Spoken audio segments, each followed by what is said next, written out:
Wang Ling was an ugly, disgusting, worthless, lonely loser who awakened God's immortal powers to manipulate time and space, even walking out of his mother's womb when he was born. However, the only thing he cared about were ramen noodles. So, when a giant frog invaded his city and made him drop his ramen, Wang obliterated the S-rank calamity with a single strike. But he kept his abilities a secret to appear ordinary. On his first day of school, 2 of the senior students bullied him for having the lowest force value and told him to hand over all the money in his pockets. Out of nowhere, however, a streak of fire smashed the bullies down, and the hottest girl of the school, Sun Rong, flew down and made the bullies run in fear. Once they were gone, she tries to tell Wang that she'll always protect him, but he gave her money instead and say thank you. Later that day, the principal appeared before everyone to begin the entrance exam for determining their spirit force power with the highest scores and entering the elite class.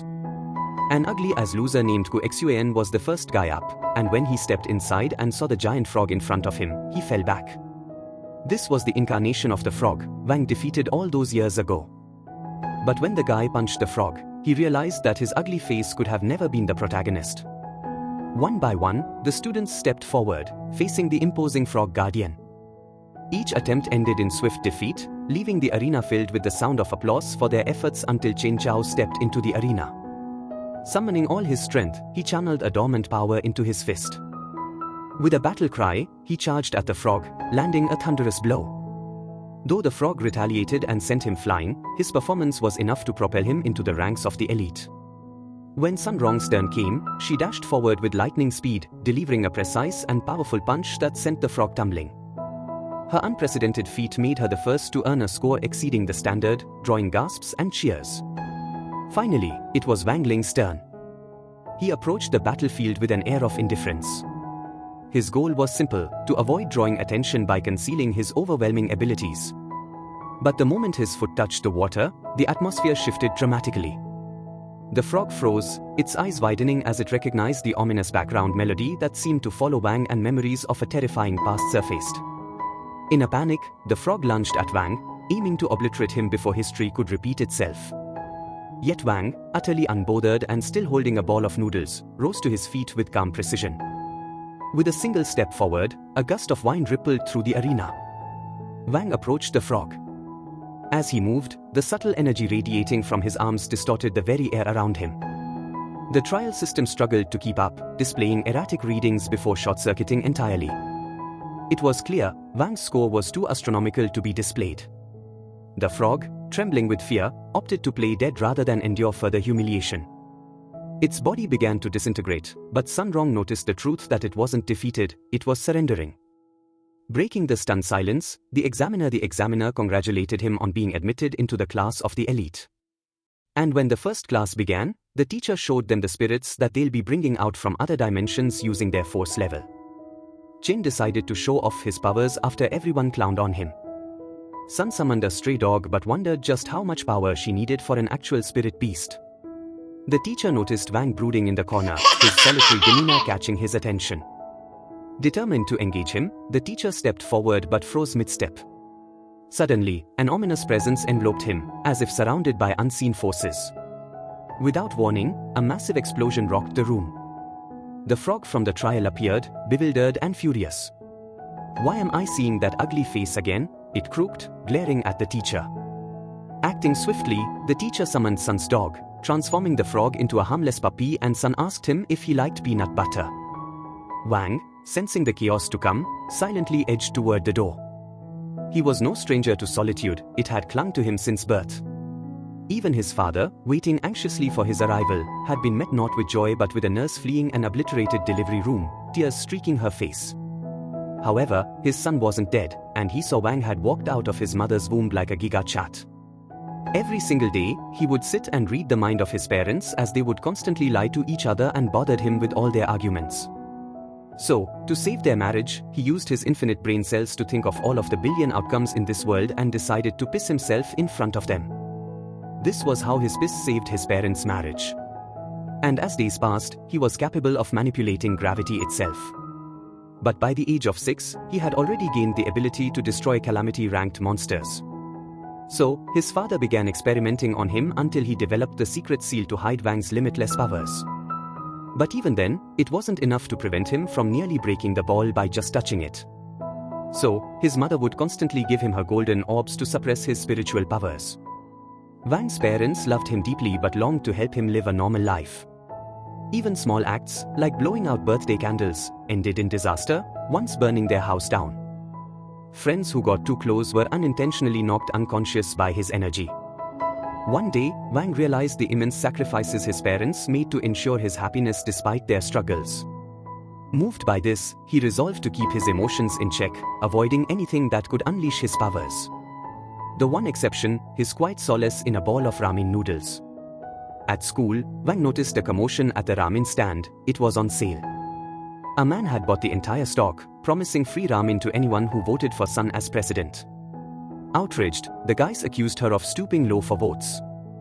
But Wang, unfazed, approached her. "I'll give you 5 votes for 5 packs of ramen," he said, his tone casual. Sun, puzzled by his offer, asked, "Why is your scruffy self the only one helping me?"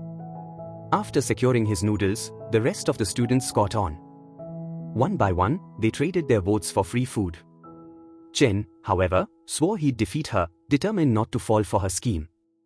Smirking, Sun unleashed her art of seduction, captivating everyone's minds.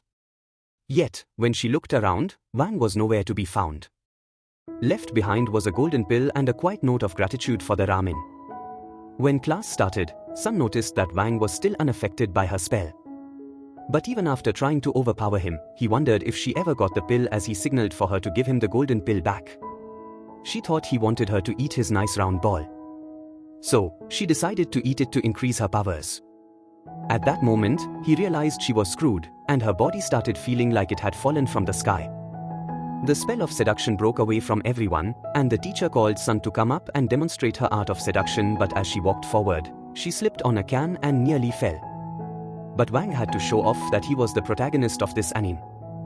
However, he was no simp and just dropped her body to the floor, breaking the seduction spell of everyone. Before class ended, the teacher announced Chen as the new grade president.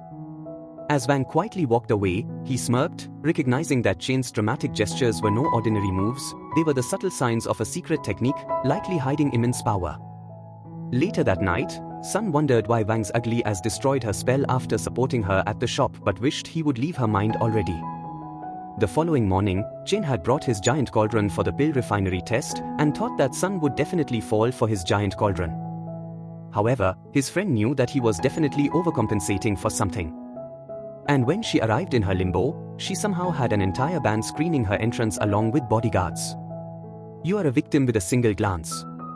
Wang saw she had been seduced by him. So, he used all of his Giga Chad energy to come and brushed her face.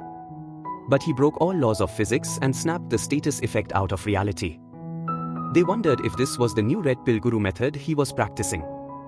And Sun climaxed after the Wrist Lord destroyed her ability to stand.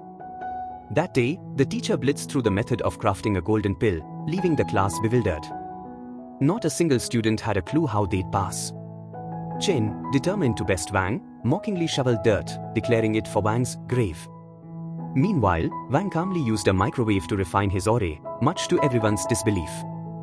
Chen, desperate to outdo him, flaunted his magical furnace. Sun, impressed, wished for one herself, but the moment she glanced at another student, Chen's cauldron erupted, sending him fleeing in tears. Once calm returned, the teacher announced they'd have to wait hours for their ores to refine. After class, Wang's mischievous dog almost devoured someone's cauldron before he intervened. But just as peace returned, Wang's frog leaped out the window. With a sigh, he took off after it. But that was all part of his plan to juke his ugly ass out. As he turned back, he saw that Wang was right behind him, and he begged him for mercy. Meanwhile, Chen was still running in tears because not only could he not get a girl, but he knew that his dad would execute him for destroying their sacred family treasure and not getting first place at the same time. Wang left with House's furnace, but Hao wondered why he was trying to steal it and named his paintball weapon at him. Wang told him that he wasn't looking for any trouble. But Hao told him to explain what he was doing before he sends him into another AI world. Just then, Chen's mind broke down, and he saw the way Sun ran towards her new daddy. The demons inside of him erupted, calling him a pathetic, worthless loser. And as his crush walked away with Wang, Chen became determined to eliminate the evil separating them. Guo Hao said it was over for his worthless face and shot his poison weapon. But Wang dodged it at the last instant, and Chen swallowed all of Guo Hao's sticky liquid. Guo Hao started screaming because he didn't say no homo. They tried dragging his body back into the room, and they wondered if he would survive drinking all that poison, knowing they could get expelled. Hao begged Wang to create an antidote. So, they started gathering all the ingredients and fired up his cauldron with a 2-hour timer. Realizing the instructor wouldn't return for hours, the students turned their attention back to Froggy, who was once again trying to devour a cauldron. Hao, irritated, released a magic seal to shove Froggy aside. When Hao checked his furnace, he was shocked when Froggy's fire had accelerated the process. Seeing potential, they pinned Froggy down, forcing him to unleash his hidden power. Wang, intrigued, asked why Froggy was suppressing such abilities. Froggy hesitated before revealing the truth: his timeline manipulation powers could destroy the world. Yet, both knew the power could be harnessed carefully. When their antidote was complete, they cruelly tested it on the dog, forcing him to drink the pill. No animals were harmed in the making of this video, at least not that you should care about. Damn! The group decided to test the pill on Chen, but panic set in as Hao heard the instructor's footsteps approaching. In a desperate bid to buy time, he dashed outside to delay her. However, the teacher wasn't one to be stalled. She entered the room, ready to inspect their furnaces. Hao, fearing the worst, pleaded not to be expelled. To his shock, she discovered that his furnace had successfully refined an orb. Confused, Hao realized Wang had sacrificed his own pill, slipping it into Hao's furnace to save him. But then it was Chen's turn. The teacher erupted in fury as his furnace produced explosives instead of an orb. Witnessing how Wang secretly replaced Chen's orb with his own and sacrificed his grade, Hao realized Wang was the truest friend anyone could ask for. But what he didn't realize is that Wang actually didn't do because when washing the furnace, the pill had been there all along. So, they cooked it without either one of them knowing. His microwave was as useless as he was, but nothing was as useless as the cauldron carrying Chen, except maybe for Chen's face. By the time he woke up, he saw that his furnace was repaired, and Hao told him to thank Wang for all his hard work, sparking of romance between the two new buddies. The next day after school, Sun, confident in her usual role as the predator, approached Wang, calling him useless and worthless. But to her surprise, she found herself on the receiving end of his gaze. Without missing a beat, she boldly asked if he wanted to go on a date. The next day, Wang simply stared at her with his usual indifferent expression. Meanwhile, the hunters, given orders to target Sun, fired, but Wang effortlessly deflected their shots with a single, unflinching glance. The teacher called Wang out of the class, and she wondered why he was avoiding her. At the same time, the snipers decided to fall back at their boss's command. And Froggy saw everything from the distance. Sun thought that Wang said yes to her date when he was just saying yes to the teacher. So, she was excited to go on a date with him tomorrow. The entire school wondered how his ugly, worthless face got a girl. Because if an ugly guy like him can get girls, why do all of them run away from me? A hot bunny girl thought things were going to get interesting at the office. The principal swiftly dismissed the teacher and stepped forward, introducing himself as Zhuo, the man who had witnessed Wang's defeat of the frog years ago. Bowing low, he begged Wang to become his master. In response, Wang unleashed 99% of his magic, erasing the memory of the encounter completely. Once alone, Froggy warned Wang about the assassins. That night, Wang was plagued with nightmares of Sun's erratic behavior. The next morning, still in his bunny suit, Wang looked out the window to see Sun, accompanied by her entire army, glaring at him as if wishing for his demise. Wang's parents, though normally overprotective, had never expected him to bring a girl home. Despite their doubts, they urged him to take precautions. His father, bewildered, wondered how Wang had even been born while always using protection. His mother dismissed it with a sigh, telling him not to question the details. As Wang checked his phone, he saw messages from his friends, all wishing him the best night of plot development, unaware of the chaos unfolding. His parents shoved him outside and Sun told him that he can do anything he wants in the back. Oh, okay. What do you mean by that? As they drove away, the assassins continued tailing them, and Sun told him that she was taking him to the Heavenly Paradise Carnival. That entire castle was built for Sun to spend her time there with the one she loves, and she confessed that it was her first time visiting this place. Wang wondered why he was stuck with her ugly ass, but she laughed because his face was even worse. As soon as they arrived, she told all the guards to piss off because Wang was stronger than all of them. But just minutes later, all of the guards were neutralized by the assassins before a prophecy wall. Sun dragged him to find out the future of their relationship, and the assassin fired his bullet at that instant.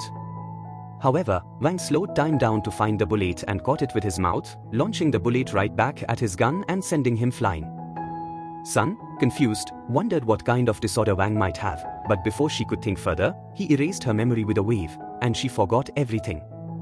The assassins, gliding steadily across the steel, were puzzled by the unusual recoil of their guns.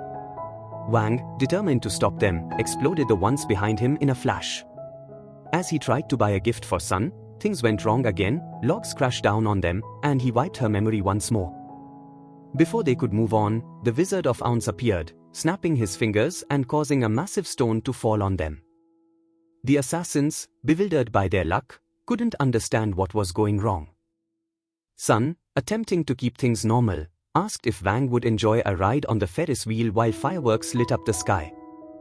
He agreed, hoping for some peace. But as they climbed higher, the assassins appeared behind them. Ju, realizing his master was in danger, quickly called for backup. As the Ferris wheel rose and the fireworks began, the assassins pressed their guns to Wang and Sun, forcing them together. Even in danger, Wang felt a strange relief. Sun's usually loud chatter was finally quiet.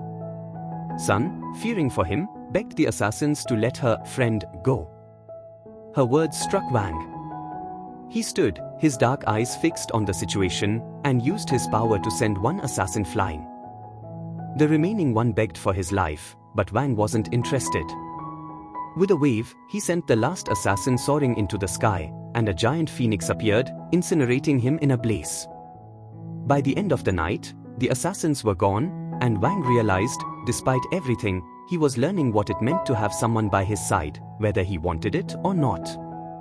At that moment, as the fireworks went off, Wang made her promise to keep it a secret between them and use 99% of his promise magic, sealing away Sun's memories of this night rather than erasing them. It was the first time in his life he wanted someone to know who he truly was, and this was the beginning of their new relationship. As the fireworks continued going off in the distance. The following day at school, the teacher told Sun that the hitmen who attacked her in the park were still alive and were beginning to cook up a new plan. However, when Sun told him that she had no memories of the attack, Chui arrived saying that he had eliminated them himself in the previous night. After the couple returned from the Ferris wheel, Wang had watched her leave before casting a spell on Zhuo Yi, making him believe that he had defeated the hitman himself. As Zhuo Yi showed them a letter, he told them that assassins intend to invade the school to capture some. With a snap, the gates were immediately sealed up, and soldiers barricaded the premises. However, inside the schoolyard, a golden-faced ninja called Xuying emerged out of the ground and knocked out a security guard with a rubber chicken before pounding another. After that, he bumped two others together and jumped into a bush before pulling another inside and leaving several bodies piled up inside the hallway. A new golden-faced ninja named Xuying burst onto the scene, sending everyone flying out the window. He skillfully dodged a chalk attack that pierced the wall with the force of a hammer. The teacher appeared, promising to squash him like an ant. Meanwhile, Wang was notified he had won a free delivery pack of noodles and decided to claim his prize. As he walked outside, he heard chaos in the hallway. The teacher, dodging a weapon, faced off with the ninja, who was determined to prove himself. Xuying threw another weapon, causing it to expand and explode with a spell. The teacher effortlessly crushed a spike ball, mocking Xuying as a worthless ninja who brought a useless weapon into a real fight. As he approached, Xuying cast a toxic burst, using the distraction to flee. However, he ran into the door just as Wang stepped out of the office, completely unfazed, and simply walked away. In the meantime, Zhu Fang had eliminated another set of security. But as he tried leaving, he saw the dog standing before him. As he tried to play with it, it bit his hand. So, he threw it far away. But realized that it had drained his spiritual force. At that instant, his body began to wither, and a giant frog emerged before his eyes as it prepared a mighty blast. Zhu Fang attempted to flee, but his spine snapped, allowing the frog to swiftly defeat him. Meanwhile, a third ninja called Crujian appeared in the school and was accumulating a powerful force to destroy the premises. With his cloak of invisibility, he thought that he could never be found. However, Wang appeared outside, having come to claim his gift, and told Crujian that he could see him as clearly as the sun. After the city heroes scanned his box, Wang finally received his gift. But while returning with his noodle pack, Crujian tried saying that he had not seen him. But Wang called him a useless loser and said that his face smelled like piss. Desperate to spare his blushes, Crujian unleashed a mighty spell that spread across the school. And as his hammer snoozed with a great power, he raised it high and smacked Wang. But it merely broke, and they realized that his face truly smelled like piss before breaking down on his knees as Wang began pulling him away. Zhuo Yi rushed to Wang, vowing not to forget him this time. However, Wang cast a spell, convincing him that he had already defeated the ninja. When Wang's friends arrived, he pretended to be sick, and Zhuo Yi quickly told them that Wang had been injured in the attack and needed immediate care.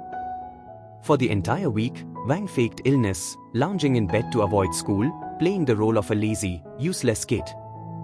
When his friends came to check on him, Sun prepared a large injection, but Wang jumped out of bed, claiming he had fully recovered. They gathered at the table, deciding to take their spiritual power test. Chain went first, summoning his spiritual force.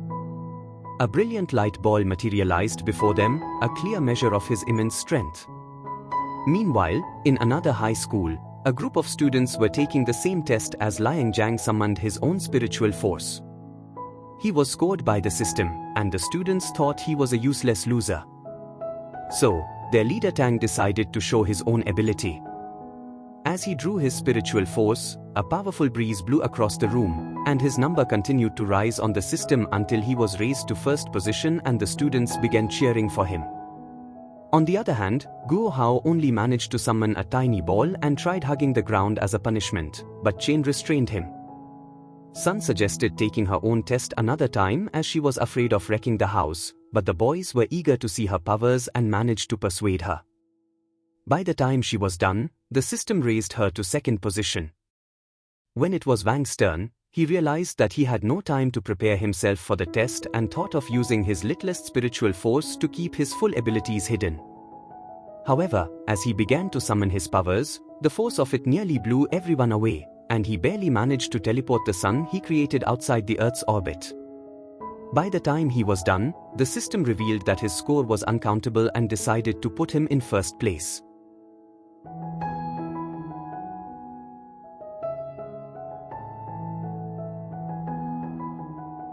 At the opposing school, they noticed Wang's first place score on the test board and thought it was a glitch that they couldn't believe their eyes. As his friends left, Wang overheard Guo planning to hack the system to raise his own low score. That night, as Guo tried hacking the system to reduce Wang's score, Guo summoned a password formation scroll and cast a spell around the room, hoping to unlock the password and manipulate the system to his advantage. By the time he was done, he realized that the password remained invisible and angrily threw off his book. But Wang told him that the password was just 8 stars, and his dumbass actually unlocked the computer. At the rival school, Tang and another student had also hacked the system. However, they couldn't find Wang's score and realized that a new hacker had infiltrated. Meanwhile, Guo, seeing Tang in second place, remembered how he used to bully him years ago. Just then, the system alarm went off, and the students scrambled to cover their tracks. When a group of students entered, they noticed Tang's name had been changed on the system, but they assumed he did it himself and called him a worthless loser. Weeks later, the teacher informed the instructor about sending Wang and his friends to a sword competition against the rival school. The team had lost the competition for years, but the teacher hoped Wang's presence would bring good luck and finally secure a gold medal. The instructor revealed that 5 students needed to be sent, but Zhuo Yi suggested that the dog would take the 5th spot, much to everyone's confusion. Zhuo Yi, unsure of how the beast would perform without a humanoid form, gave the command for it to transform. The beast immediately shifted into a faceless human form, but its unsettling appearance caused the group to recoil in disgust, forcing it to revert to its dog shape. Despite the transformation, Zhuo Yi feared the beast wouldn't be allowed to compete because it hadn't participated in the spiritual force test. Desperate to salvage the situation, Zhuo Yi adorned the beast with the armband and vowed to release the frog spirit if it could prove its worth by winning the competition. As the beast fought valiantly, it climbed to second place in the rankings. That evening, after school, the boys bid farewell to Sun and headed home. However, their night took an unexpected turn when the teacher informed them that they would represent the school in the upcoming sword competition. They were tasked with preparing their spiritual swords for battle. Each student showcased their weapons, but Wang remained silent, failing to reveal his sword. Excusing himself, Wang went to the basement to retrieve it. Upon opening the box, the spirit of his sword appeared in a flash of light, but unsure how to handle it, Wang quickly returned the sword to its resting place. The next day, when he showed his friends, they scoffed, deeming the sword too short and weak for the competition. The teachers gathered the students and informed them that they would be staying at the opposing school until the contest began. They were also given the opportunity to train with their swords. At that moment, the bus arrived, and the students boarded, ready for the competition. Meanwhile, the leader of the ninjas, lurking across the street, observed their departure. He silently trailed the group, hoping to capture Sun once and for all. Inside the bus, Wang felt the stirrings of his sword spirit, but he suppressed it, not wanting to alarm his friends with its formidable presence. Upon arriving at the opposing school, the students were greeted by the director and a few rival competitors. Tension hung in the air as the group prepared for what would surely be an intense and challenging contest. Little did they know, dark forces were still at work, watching their every move, waiting for the right moment to strike. However, with Zhuo and the instructor being mortal enemies, Xai ignored her and began telling Sun that she was delighted to meet her. However, when the instructor called her students useless little trash who were too twisted for their own good, Xai thought of repaying her harsh words and blasted a light straight into Wang. At once, he fell to the floor pretending to be hurt, but his spirit appeared before him once more and warned him about his amulet. Before he knew it, it exploded into the biggest fiery blast that anyone has ever seen, rising high towards the sky and blowing everything in sight with a ferocious wind while a mighty flame continued burning until it vanished from the amulet.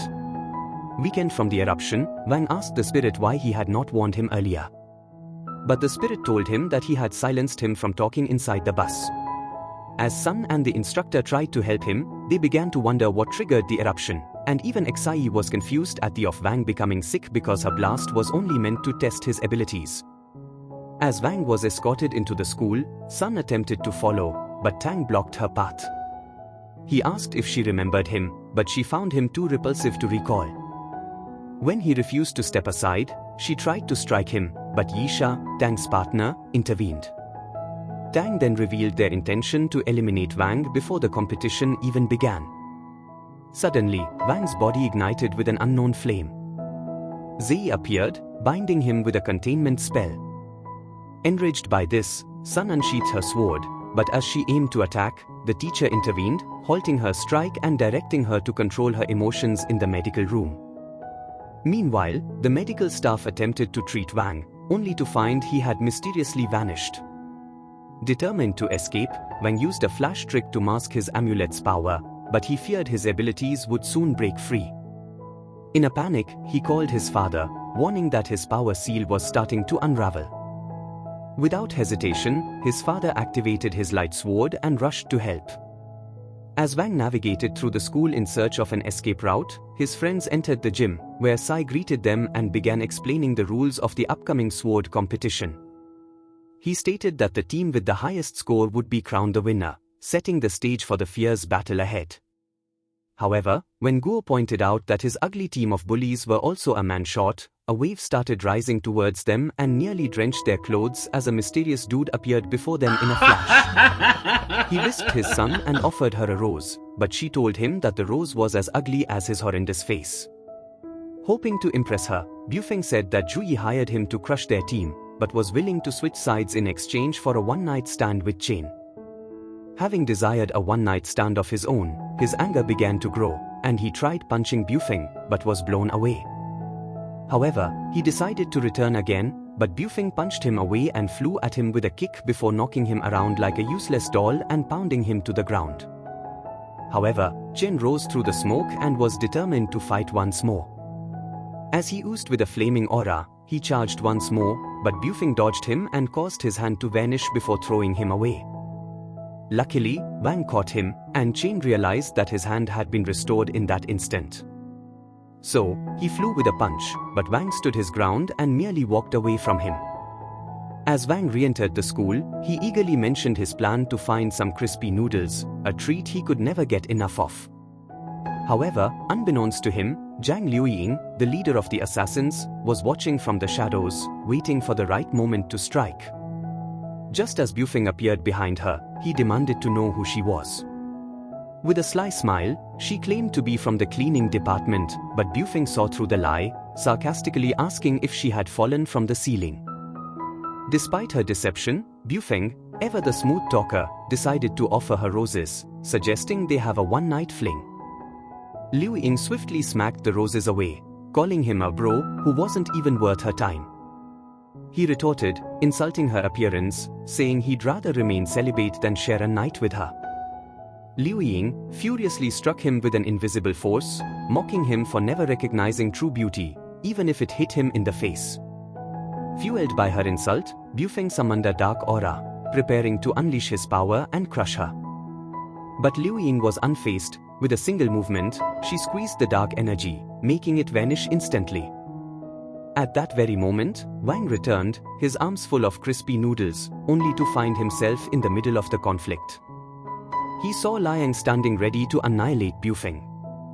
Before anyone could react, Liang captured Bufeng and tossed both him and Wang away, binding them with immortal ropes. An elderly figure appeared beside Liang, pondering whether it would be better to throw Wang off the roof.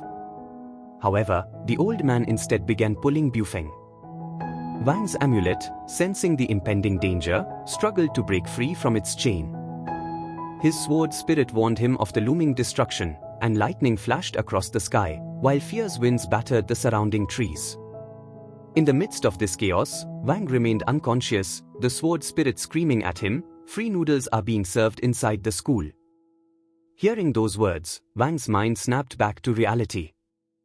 The old man, seemingly satisfied with his actions, handed Liu Ying a piece of Bufeng's hair.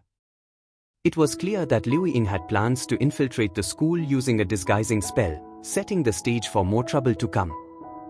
Inside the school, Xai and the instructor were debating over whose face was uglier. All of a sudden, Bufeng entered the office and told them that Wang had been abducted. But they did not realize that this was actually Liu Ying who had transformed into Bufeng using a disguising spell. On the rooftop, the man told Bufeng that Liu Ying merely intends to borrow his form for a few hours before executing him. Desperate to change his luck, Bufeng offered to join their faction and asked to be released. But the old man told him that he was too moronic for his own good. However, when he decided to call the man a spineless weakling who could not face off with him on his worst day, the man cast a piercing light into the ground before him, and Bufeng shits his pants, realizing his man plot was nearly fried like bacon. He had not realized that the old man was an overpowered spiritual infant who could vanquish him in a snap. At the same time, fake Bufeng continued his crap story on how he managed to escape while Wang was dragged away by Liu Ying. Hearing his words, Xai told them that Liu Ying was the leader of the shadow faction who were trying to eliminate Sun at Tang's command. Yisha scanned the school for any signs of spiritual force, quickly pinpointing their locations. Before she could act on the information, Sun's security team quietly surrounded her, capturing her to keep her away from the danger. The head of security firmly reminded them that Sun's safety was their top priority, warning that if Isa was annihilated, it would leave them jobless and vulnerable. But Sun, having incapacitated the bumbling guards herself, returned with determination. She declared that Wang was the love of her life and that no amount of money could make her abandon him. Her eyes burned with emotion as she confessed that all she cared about was being reunited with Wang, even dreaming of their wedding together. Her resolve was unwavering, despite the threats from Lei Yan and anyone else. On the rooftop, the old man prepared to end Bufeng, but the helplessness of Bufeng's screams echoed through the air, as he trembled like a child. The man lifted his foot, shaking the building violently and rendering Bufeng unconscious. Meanwhile, Sun and her security charged toward the building, ready for action. As they neared, they saw Wang being lifted on a cross. The security team swiftly dodged blasts as one attempted to unleash his magic, only to be instantly obliterated.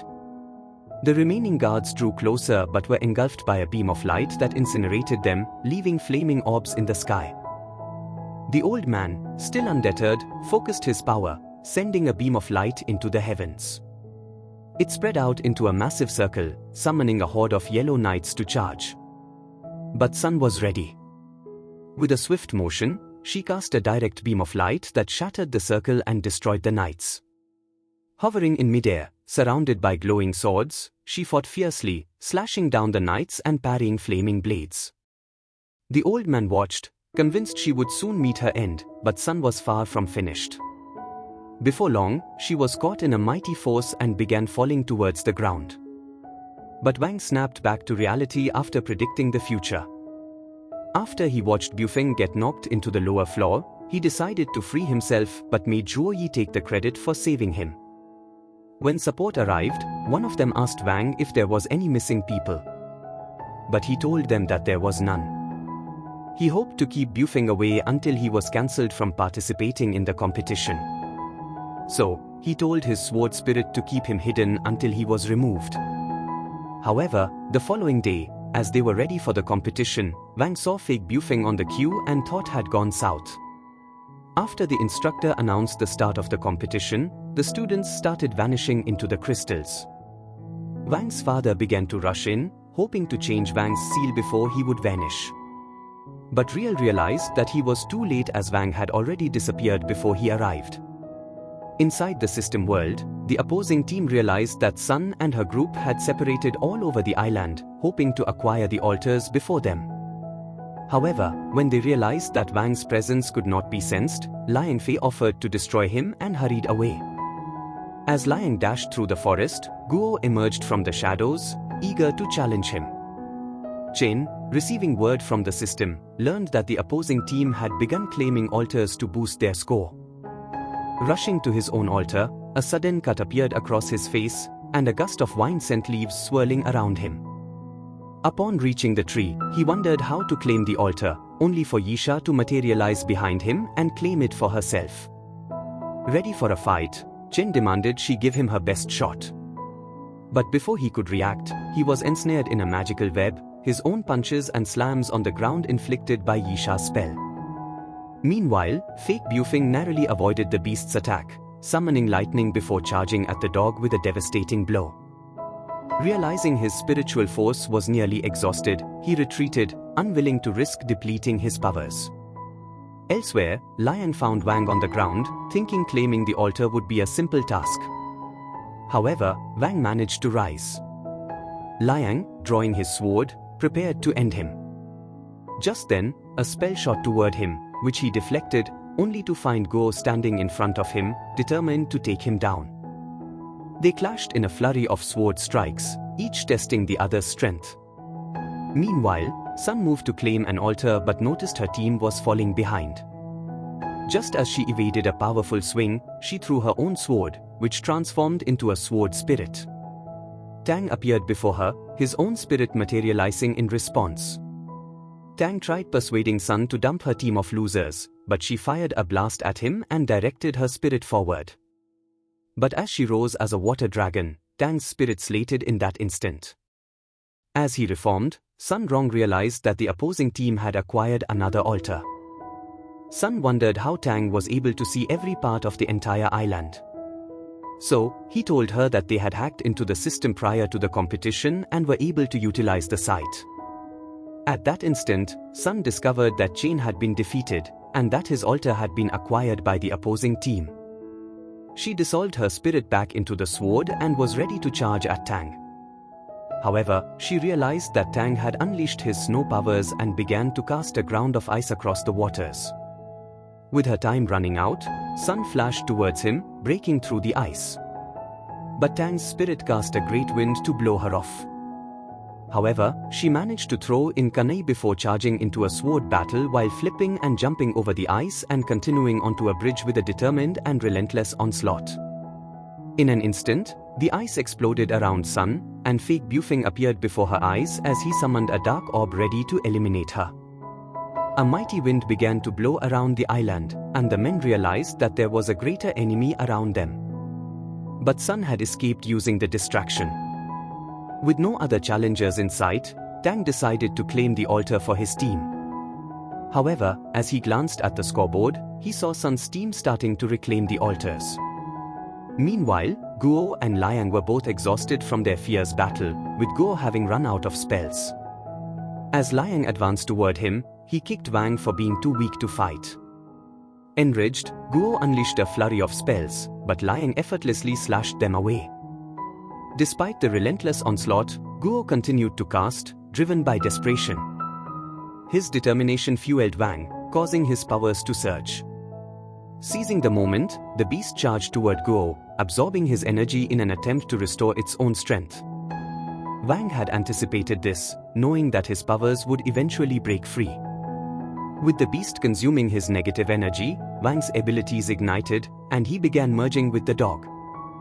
Liang mocked him, calling him a loser, but Wang was undeterred. With a flick of his wrist, he shattered Liang's sword. Then, touching his shoulder, he sent him flying into the sky with a forceful blow. With their opponent vanquished, Wang quickly reclaimed the altar. He moved on to another altar, where he found Chen unconscious on the ground. After waking him, Chen, still groggy, mistook Wang for an enemy and prepared for battle. But Wang simply ignored him, planting his sword in the altar. As Chen celebrated their victory, the system announced that the opposing team had regained their altar. Realizing the stakes, Wang understood that their only hope of winning was to secure all the altars simultaneously. Immediately, he burst with a mighty flame ready to reach all the altars at the same time with his lightning speed.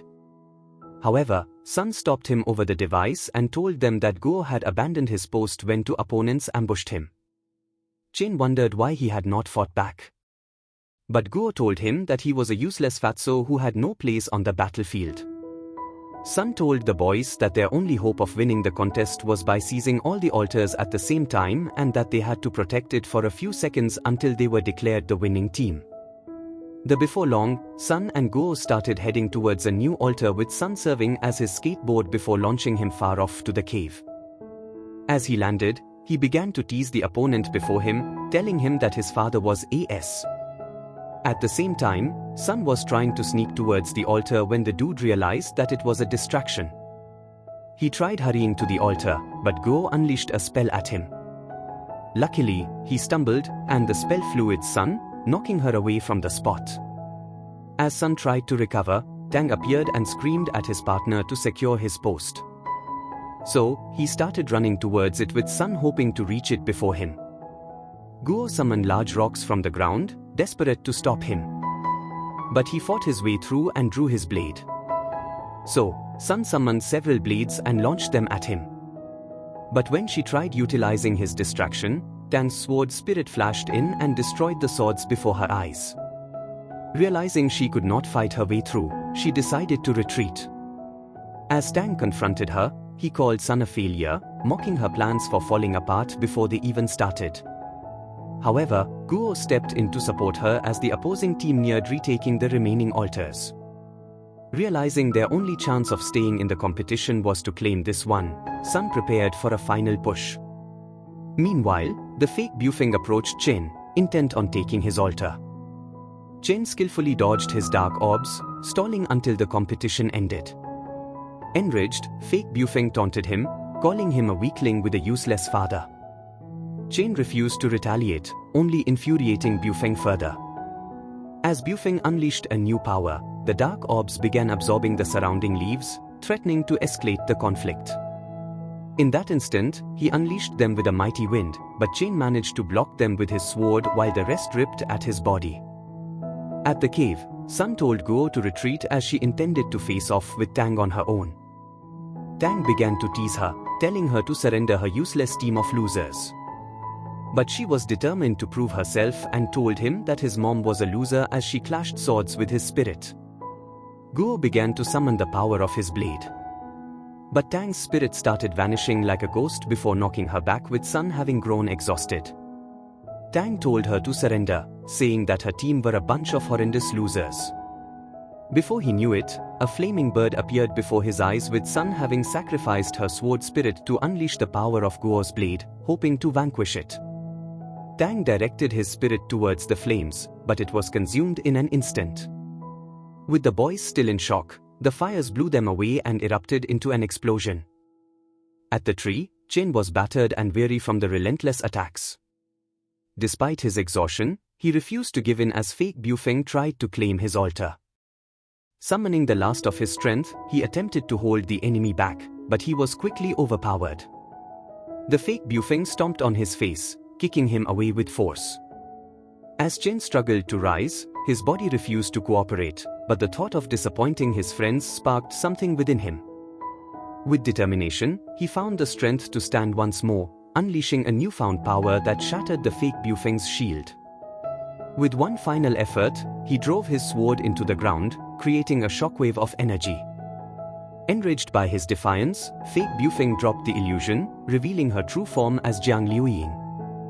Meanwhile, Wang had successfully claimed another altar and rushed toward the next one. As he approached, excitement surged within him, but the fear of his powers erupting held him back. Struggling to maintain control, he planted his sword into the altar and began reflecting on his moments with Sun, which gave him the strength to release his powers. The scoreboard began to tick down toward the final moments, and Sun stood by his side, offering her support. Her love calmed the storm within his heart, and for the first time, he smiled. The system's announcement confirmed that they had claimed all the altars. Sun, filled with joy, turned to Wang, telling him she was ready to be his wife. But in an instant, her words were silenced as Liu Ying, appearing from the shadows, stabbed her. Sun's soul instantly left her body, vanishing before Wang's eyes. Devastated, Wang attempted to hold her, but she was gone, leaving him with nothing but an overwhelming sense of loss. The amulet shattered, and with a burst of emotion, Wang's chains broke, releasing a surge of untamed power. His rage erupted as he turned toward Liu Ying, but in that moment, the beast froze time, attempting to halt his fury. The time trap began to crack under the weight of Wang's power. Realizing that he was beyond control, the beast released its hold, and with a roar, Wang charged at Liu Ying. She fought back fiercely, casting blasts of energy and landing relentless kicks, but Wang absorbed every hit, his anger only growing. With a devastating electrifying punch, he sent Liu Ying flying, knocking out her teeth and launching her toward the sky. His rage intensified as he smacked her around like a rag doll, finally taking to the air. With a mighty punch, he drove her through a massive rock, leaving nothing but destruction in his wake. And as she crashed on the ground, he followed up with a vicious blow that destroyed the ground around them. As his eyes glowed like a demon, he launched her off into the sky. And as he summoned rocks around him, he directed them to space and a dark orb exploded before him. Ready to end her, he summoned his own dark orb and flew off. As Jiang Liuying hit the ground, Wang started descending towards her and was ready to eat both her body and soul. However, when she told him that she intends to die anyway, he stopped in that instant. As he remembered Sun, he began to leave, and the darkness started clearing away. But when he tried restoring her, he realized that she was not returning to life. So, the dog told him that Liu Ying's blow had broken her spirit and body and that once she was released from the time freeze, she would pass away instantly. Lang was afraid of losing her and offered to give up all his powers to have her restored to life. But the beast told him that the only solution was to restart the world and that his special ability was only to control time. As Wang spoke those words, he proposed they return to the past to reshape the future. With unwavering resolve, he began to channel a tremendous force into the sky, ignoring the beast's warning that altering time was a violation of natural laws and could cost him all his powers. Merging with the beast, Wang unleashed a blinding light, embarking on his journey through time. In this new reality, Wang found himself on his first day back at school. Two seniors blocked his path, demanding protection money just as they had in his original timeline. Expecting Sun to intervene, Wang was surprised when Qin stepped in and punched one of the bullies away. The second bully was swiftly dealt with by Guo, who then introduced himself. Wang, ready to offer money, was met with refusal. Inside the classroom, Wang eagerly awaited Sun's gaze, but instead of her, a different girl caught his attention. As they left school, Wang spotted someone who resembled Sun in a passing car. He sprinted after it, reaching a stoplight just in time to peer inside, only to realize it wasn't her. Confused, Wang remained unaware that his spell had not only changed his immediate world but had also reshaped reality itself. As he drew energy from the sky, rocks began to levitate, hinting at the larger consequences of his meddling. Meanwhile, inside the underworld, a man introduced Sun Rong to the Demon Queen. But after realizing she was Wang's lover, she hurried away and promised to return her to life. As she activated her device, Sun's spirit flew into her body and was restored once more. At the same time, in the new world, Wang tried telling his friends that he has been on this spot before and with a special girl too. But Chen told him to quit dreaming because he was too ugly to have any girls. Meanwhile, in the real world, Wang's spirit told Sun that Wang had created a new world, hoping to reunite with her and that their Earth would vanish if Wang continued draining the planet. So, he suggested that Sun try to rescue him before it was too late. In the meantime, Wang was riding on the Ferris wheel with his friends, but was sad that Sun was not by his side. In the real world, as Sun readied herself for the rescue, the spirit transformed into the sword as she rushed forward. She flew high and began to dodge all the blasts coming her way until she managed to stab Wang, freezing him from his enchantment. When he saw her flower in his hand, he told his friends that he had to return to his reality. Just then, the enchantment broke, and Sun was able to pull Wang outside. As they finally reunited, when they returned into the past, Chen was facing off with fake Bufeng and tossed his sword by his side. However, when the system announced that Sun's team was starting to take the lead, Jiang Liuying grew tired of hiding and burst out to end Chen. But a sudden force from Wang eliminated her. So, he stuck his blade into the altar, and they were declared the winners. With their victory, Sun began hurrying towards Wang, but a group of reporters appeared to ruin their parade. After Sun broke Wang free from his enchantment, he realized he had lost his ability to prepare and harness energy. The beast, watching him solemnly, explained this was his punishment for nearly destroying the world. Troubled, Wang asked how they could return to their original timeline. The beast revealed that time could only be reversed if Sun agreed to sacrifice her memories of these events. Without hesitation, Sun accepted the cost, reassuring Wang she would always remain by his side in spirit. Moments later, Wang's father arrived, carrying the amulet to seal both Wang's powers and his emotions. As the spell took effect, Wang's vibrant energy dulled, leaving him feeling hollow once again. The next day, withdrawn and despondent, he found himself slipping back into the despair he thought he had left behind. The instructor entered the class and announced a spiritual force test. She warned that students failing to reach the intermediate phase would be expelled from the elite class. Fearful for Wang's chances, Sun rushed to him, offering to absorb his energy to push him past the threshold. Wang, however, rejected her offer, vanishing from the classroom to conserve his strength. Meanwhile, in the restroom, Guo nervously suggested creating foundation pills to enhance their spiritual energy. Overwhelmed by his fear of failing and repeating his father's mistakes, Guo pleaded for Wang's help.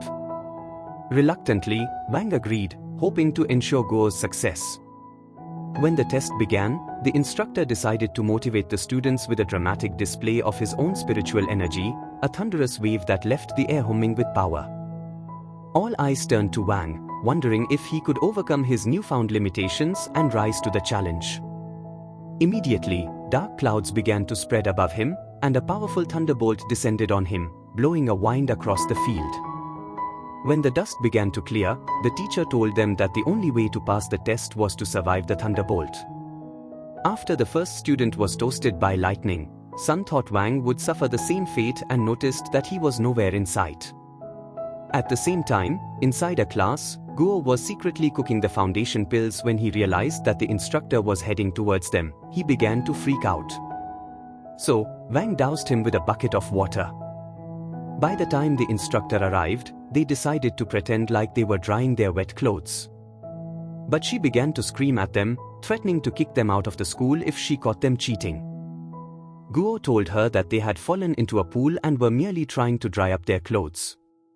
However, she thought that Guo was a useless liar and decided to look for herself. As she began approaching him, the dog lunged at her, but she knocked it away. However, when she looked inside the furnace, she saw stinky crusty socks inside and didn't want to know what was inside of them. With the boys alone again, Wang wondered where Guo had hidden the pills. So, he told him that he had swallowed them. At that instant, he began to burn with a great power as the pills were starting to digest inside of him. As his powers grew out of control, he began to expand like he was about to blow up.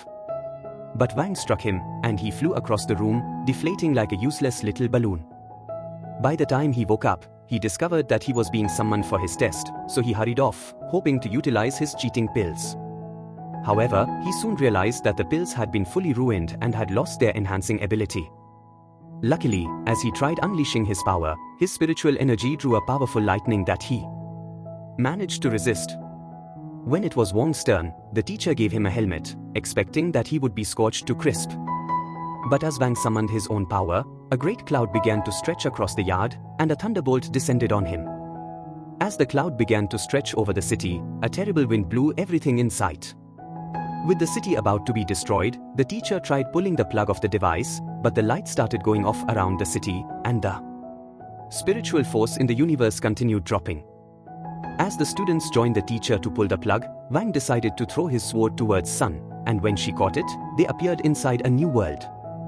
So he told her to destroy the system with his sword. So she cut the wire with a swing, and a lion went through the field, destroying the ground and parting the sea in an instant. As Wang appeared unscathed, the instructor left his floodgate open, wondering if he was from a different planet. However, no one realized that the force from his sword had opened a crack in space, leading into the hell dimension where all the beasts waited for this moment. A few weeks later, inside the class, the instructor introduced a new student, saying that she was being promoted to elite class for having passed the spiritual energy test. But Wang realized that he had met her in the other world he created for Sun and began to wonder if both worlds were starting to collide. After the class, the boys came across a mysterious girl in the hallway, hoping to discover who she was. They decided to follow her, but when they arrived inside a private room, they realized that she had mysteriously vanished. So they decided to snoop around, hoping to discover her whereabouts. However, when Wang told them that someone was heading towards the room, they decided to hide away. Before long, the new girl, Lin, entered the room, hoping for her own time. When she tried taking off her plot armor, Guo and Chen decided to reveal themselves to her. They tried explaining that they had missed their way, but the girl called them a pair of ugly, disgusting weirdos. As she flung her broom at a statue, it began to spin until the floor opened up, and they fell into the hole, realizing they were hopeless without him. Wang decided to follow them inside. Meanwhile, in the abyss, the mysterious girl called Yu appeared before her sister, Lu Yan, delighted to see her. Lu Yan told her to set her free immediately, but Yu told her that she came to eliminate her. As she drew her magical bow, she told Lu Yan that annihilating her was her punishment for failing to end Sun and fired a warning shot that bruised her face.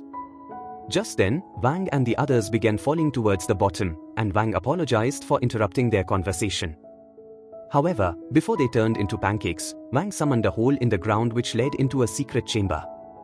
As they began to look around, they spotted the photo of a lady and realized that she was Yu. At the same time, in the abyss, Yu began to accuse Lu Yan of stealing her position as the leader of the Shadow Faction 10 years ago. When the demon frog had invaded the city, she was unluckily blown out of her plane and drawn into the portal to work as a hot secretary for the demon lord. She accused Lu Yan of attacking her plane in hopes of stealing her position and separating her from her lover. So she said that ending her would be a fitting reward for her betrayal. But as she fired an arrow, the teacher appeared to save Lu Yan. He told you that Lu Yan never attacked her plane because 10 years ago, when the mystical portal opened over the city and the demon frog had begun to consume everyone's spiritual force, Wang had appeared to vanquish it with a blast. This blast had blown Yu's plane open. However, before crashing, Wang had saved it with his powers, but Yu was unluckily blown away from her lover and into the portal. Realizing the teacher was her past lover, Yu told him that she has missed him and desires to remain by his side forever. He told her that he has waited for her ever since she vanished and was hoping to develop a plot with her all through the night. So they began making out in front of her poor trapped sister, who wished she was dead instead of watching them. At the same time, in the chamber, Wang and the others realized that the place belongs to their teacher, who had been searching for the love of his life and hoped that he would be reunited with her forever. A few days later, Wang and his friends arrived at a swords shop, hoping to buy a new sword. When they came across Lin, she told them she works in the shop and said that her duty was to maintain the swords. As they watched her do her business, Sun asked if she was an orphan. So she told them that she grew up all by herself and had only her sword spirit as her companion. She said that when she turned 8, her sword spirit had grown tired of seeing her ugly face and had decided to take a break. However, Lin was hoping to see her again and had taken up the duty of maintaining swords ever since. When they wondered why she had not bought a new sword, she told them that she could not afford one because she spent all her money on crypto. As she let out those words, Tang appeared before their eyes with his minions and called her the most useless servant in the world. When Guo asked if they wished to get their kicked again, Tang told him that they merely intend to maintain their swords and commanded his minion to hand it over. With Lin overwhelmed by the number of swords, Sun tried hiring her for the entire day, but Lin was afraid of losing her job since no one would feed her if she was fired. So she accepted to maintain the swords. As the group began to leave, Sun suggested that they buy Lin a new sword, but Guo thought she would be too ashamed to accept it. So Wang suggested that they forge her a new one. The following night, they decided to hide inside the store like sneaky little thieves until it was closed up for the day.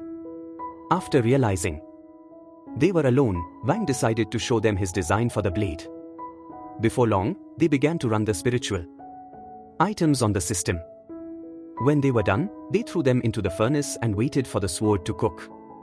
The next day, with the group gathered, Sun decided to give Lin the new sword, and Chain said that it was their gift to her.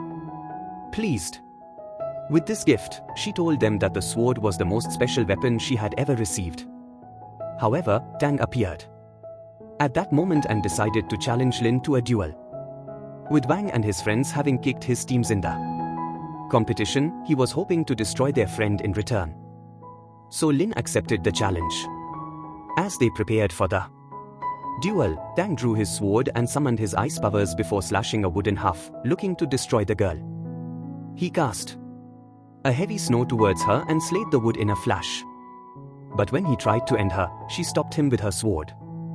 At that instant, they appeared in a mystical dimension, and Tang realized that he was inside the solar system. As Lin's sword came to life, it touched Tang's sword and began to drain his life force, devouring his soul like a useless corpse.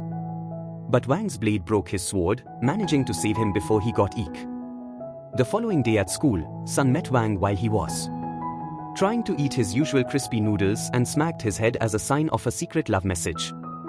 But Wang was too moronic to realize his opportunity of getting laid and merely watched her leave.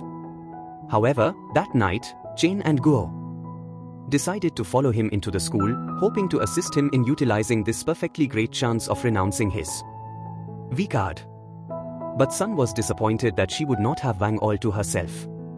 As they walked through the school, Chen told the others that he was a fearless son of A and decided to lead the way to prove his words.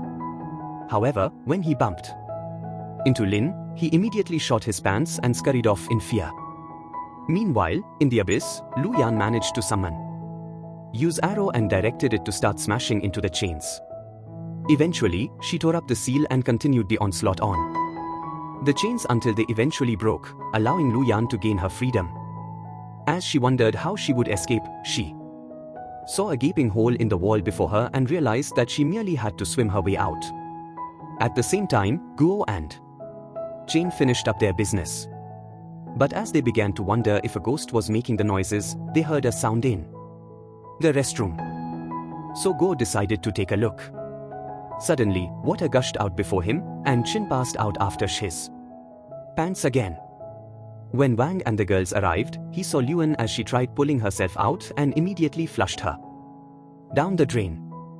With Guo and Chin still unconscious, they decided to lay them in a private room and placed a spell on them to help regain their consciousness. Sun thought that this was her perfect opportunity to have Wang all to herself. But when his sword spirit told him that Lei Yan was trying to escape again, he headed out to look for her. Meanwhile, Lu Yan was inside an elevator and was plotting her revenge on her enemies. However, when the elevator opened, Wang immediately cast her into the ground. But she managed to find her way outside and watched the couple walk through the school.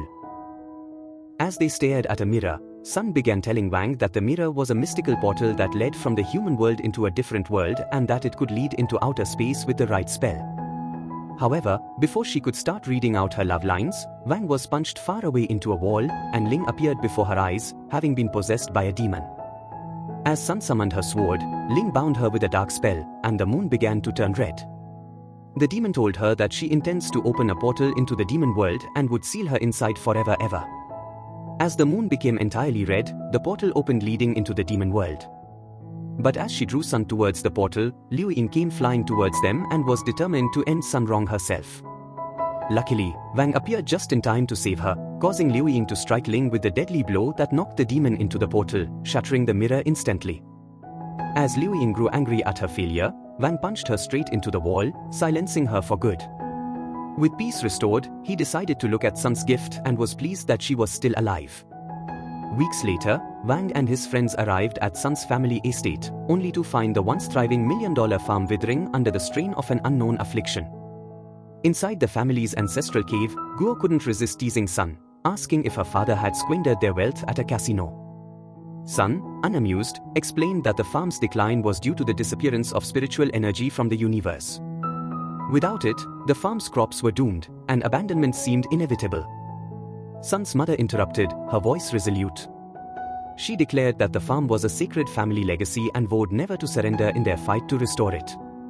Inspired by her determination, Sun's father echoed her sentiment, promising to replant once the spiritual energy returned. That evening, after a quiet dinner, Wang privately asked Sun if there was any way to save the farm. Sun, her voice heavy with resignation, admitted that their land was losing its water supply along with the spiritual force. She confided that once it completely dried up, the farm would be beyond recovery. Though moved by Wang's offer to help, she declined, insisting it was her burden to bear.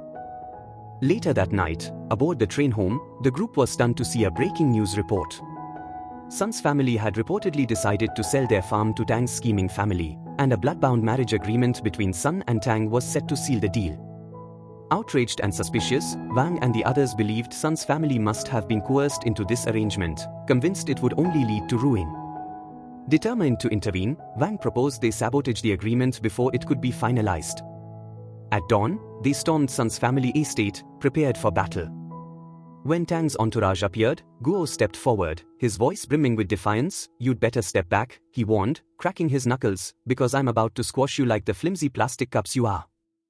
The air grew tense as both sides prepared for an inevitable clash, the fate of Sun's family legacy hanging precariously in the balance. But Liang told him that they had returned to avenge their defeat at the competition. As Chen charged at him, a blast went up in the forest. Guo rushed forward and tried to end Lin, but was trapped in Yisha's spell. Before Liang could end Qin, Ling cast her own spell to free him, allowing him to strike back. While Guo clashed blades with Jiang. With Yisha wondering how the boys were freed, Ling began rushing to her, but she ran off at the same time. Wang was running towards the cave, hoping to arrive there before the agreement was done. Inside the cave, Tang and Sun were ready to seal the agreement immediately. Tang nipped his finger and imprinted it on the paper, telling Sun that he was eager to have her as his new wife. When she tried slitting herself, Wang appeared to stop her and began running off with the love of his life.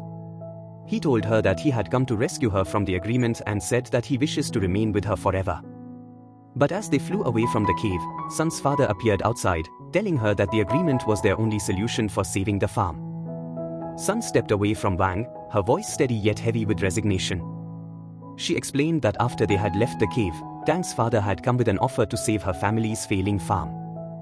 He promised to invest in their business in exchange for her entering into a binding agreement with Tang, who lacked the ability to find a wife on his own. Her father, desperate to salvage their livelihood, had agreed immediately, and her mother had supported the decision, calling it their last chance. Sun confessed that her family's hopeless situation had left her with no choice but to sacrifice her happiness. she declared it her responsibility to keep her family together, even if it meant marrying someone as despicable as Tang. With that, she turned and walked back toward the cave to fulfill her obligation. As Wang and his friends departed, he felt a strange energy radiating from the lake. Curious, he approached and discovered a massive star worm buried beneath the surface, draining the farm's spiritual energy. Determined to change the course of events and help Sun, Wang latched onto the creature. His friends rallied to his aid as Wang, driven by his deep feelings for Sun, unleashed a fierce burst of flame that engulfed the worm and sent it soaring into the air. Meanwhile, in the cave, Sun knelt before the contract. Her trembling hands hovered over the parchment, prepared to sign and seal her fate, unaware of the light of hope beginning to rise outside. All of a sudden, the worm exploded before their eyes, and water started gushing out of the ground, restoring the farm to life. Tang's father tried persuading Sun to imprint on the agreement, but her security told her that the family's business was starting to boom again, and they realized that Tang's father could go himself. If you like the video, share it with your friends and don't forget to subscribe for more upcoming videos.